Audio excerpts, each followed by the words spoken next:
அதுல கஷ்டப்படுறீங்க எப்படி? அப்புறம் எப்படி நீ உன் வீட்டுக்காரரை சரி பண்ணிடுவ? நீ எப்படி மாத்தி அமைச்சுக்கிடுவ இவ்வளவு அவசரப்பட்டீன்னா?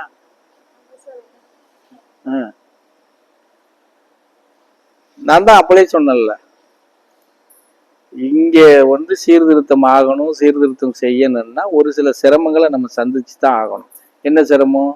தூக்கத்தை போக்கித்தான் ஆகணும். சரியா? ஒரு சில நேரங்கள்ல வேலை கூட இழப்புகள் வரும், வராமலாம் இருக்காது. அதெல்லாம் தாங்குற மனப்பக்குவத்தை நம்ம வச்சுக்கிறணும்.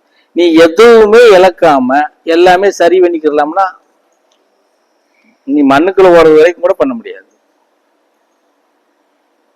சரியா? இன்னும் சுருக்கமா சொல்ல போனா ஒன்னை இழந்தாத்தான் ஒண்ணு கிடைக்கும்னே இருக்கு. புரிஞ்சுதா? ஆனா அதுக்கெல்லாம் மாறுபட்ட விஷயத்துல நடக்கிறவன் இவன். அப்படியெல்லாம் நீ முழுசா ஒண்ணு இழந்துட வேண்டாம், கொஞ்சம் கொஞ்சமா இழந்துக்கோ. உன்னைய சரி, அது என்ன டைம் தள்ளி போகும்.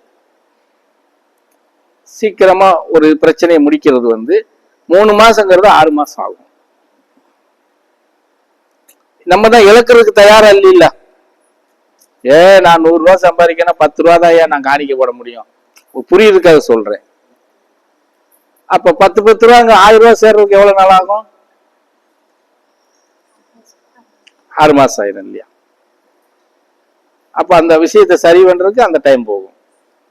அதுவே பரவாயில்ல, இன்னைக்கு இந்த மாசத்துல நமக்கு 2000 ரூபாய் நஷ்டமான ஆகட்டும், பாத்துக்கலாம் அப்படின்னு முடிவு எடுத்தா 6 மாசங்கிறது 3 மாசம் ஆயிடும். இவ்வளவுதான் வித்தியாசம்.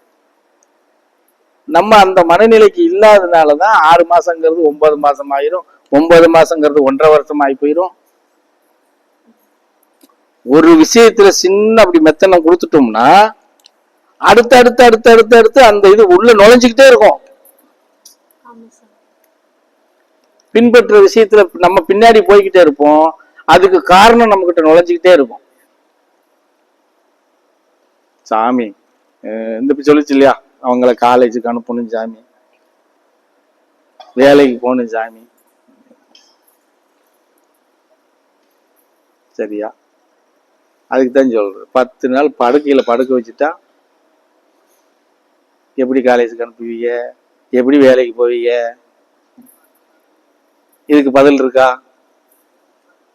அது மாதிரி நினைச்சுக்கிறணும். நமக்குள்ளதானே இருக்கு. ஒரு விஷயத்தை எடுத்து சாதிக்கணும்னா ஒரு சில இதுகளை நம்ம அப்படித்தான்ப்பா எடுக்கணும்.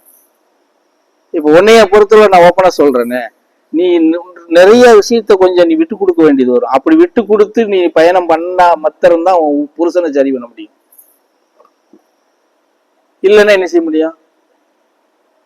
இப்ப நான் கேட்கிறேன், உன் புருஷனை சரி பண்ணணுமா, இல்ல நீ எப்படி இப்படி எப்படி டூர் மாதிரி வந்துட்டு போகணுமா? சொல்லு. அப்ப நான் சொன்னதை கேட்டு இரு, உழைச்சு போடியா, அதெல்லாம் பாத்துக்கலாம். எல்லாம் பெரிய விஷயம் எல்லாம் கிடையாது. ஒன்னும் வேலையில விட்டு நிறுத்திட மாட்டாங்க. சரியா? ஆமா. இப்ப டீ குடிக்கணும் சொன்னது தப்பா போச்சோ?